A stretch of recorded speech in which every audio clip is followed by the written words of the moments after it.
Shalom Bapak Ibu Saudara-saudari yang terkasih dalam nama Tuhan.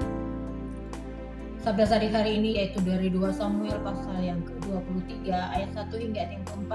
Saya akan bacakan bagi kita semua. Demikianlah firman Tuhan, inilah perkataan Daud yang terakhir, tutur kata Daud bin Isai dan tutur kata orang yang diangkat tinggi, orang yang diurapi Allah Yakub, pemazmur yang disenangi di Israel. Roh Tuhan berbicara dengan perantaraanku, firman-Nya ada di lidahku. Allah Israel berfirman, gunung batu Israel berkata kepadaku, apabila seorang memerintah manusia dengan adil, memerintah dengan takut akan Allah, ia bersinar seperti fajar di waktu pagi, pagi yang tidak berawan yang sesudah hujan, membuat berkilauan rumput muda di tanah. Ya, puji nama Tuhan, ayat-ayat ini adalah kata-kata terakhir daripada Daud. Ya, sebelum kematiannya kita tahu bahwa Daud adalah seorang raja yang dipilih oleh Tuhan, ia diurapi oleh Tuhan. Dia juga seorang pemazmur yang diurapi oleh Tuhan. Dan dalam kata-kata terakhirnya, ia berbicara dalam nubuat yang diilhami oleh Roh Tuhan. Ia menyatakan bahwa Allah lah yang secara langsung berbicara melalui dia, menyampaikan pikirannya tentang umat Israel. Dan perkataan Daud ini sebagai warisan yang dia tinggalkan untuk Israel dan para penggantinya. Ya, warisan rohani yang terdiri dari dua hal, yaitu mazmur dan kerajaannya.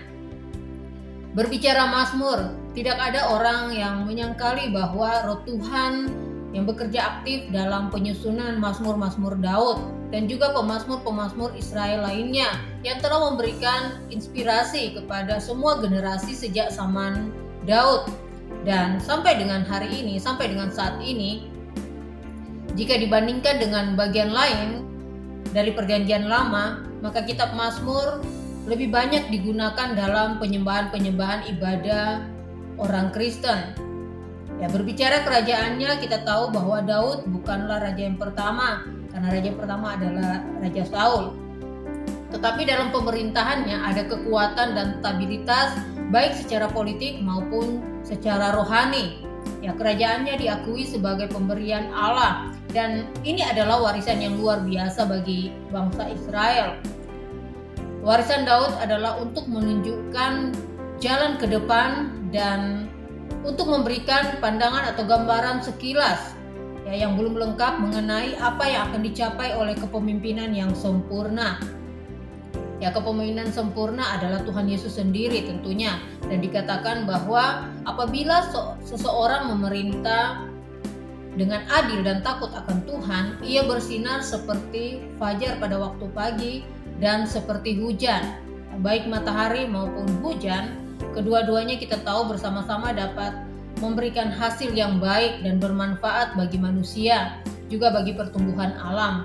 Nah, di Israel itu dipandang sebagai pemberian dari Tuhan. Jadi raja atau kepemimpinan yang adil dan takut akan Tuhan itu dipandang sebagai pemberian daripada Tuhan. Ya, sebagaimana matahari dan hujan. Dan itu adalah berkat dari Tuhan bagi bangsa Israel. Nah, demikian juga para pemimpin penggantinya kelak yang berasal dari keturunannya, yaitu dari keturunan Daud. Karena Tuhan yang menegakkan perjanjian kekal dengannya. Nah, oleh sebab itu untuk menantikan hujan atau berkat dari Tuhan, apa yang dapat kita lakukan? Ya, yang pertama tentunya kita harus sabar menanti waktu Tuhan. Ya, untuk menjadi raja yang besar di Israel, Daud harus bertahan selama kurang lebih 13 tahun walaupun ia punya kesempatan lebih cepat untuk menjadi raja dengan jalan membunuh Raja Saul. Namun Daud tidak melakukan hal itu. Daud tidak menggunakan aji mumpung ini karena dia tahu itu berasal dari Tuhan. Ya, karena itu ia belajar menanti waktu Tuhan.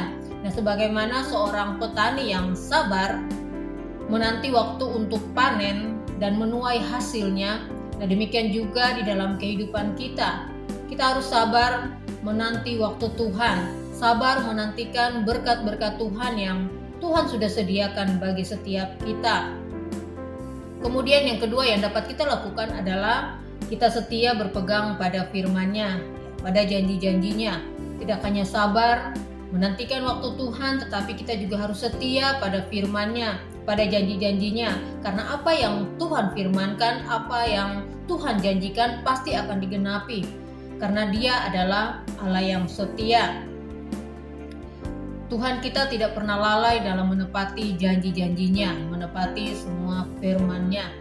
Oleh sebab itu mari nantikan hujan berkat dari Tuhan dan tetap setia berpegang pada firman-Nya, pada janji-janjinya.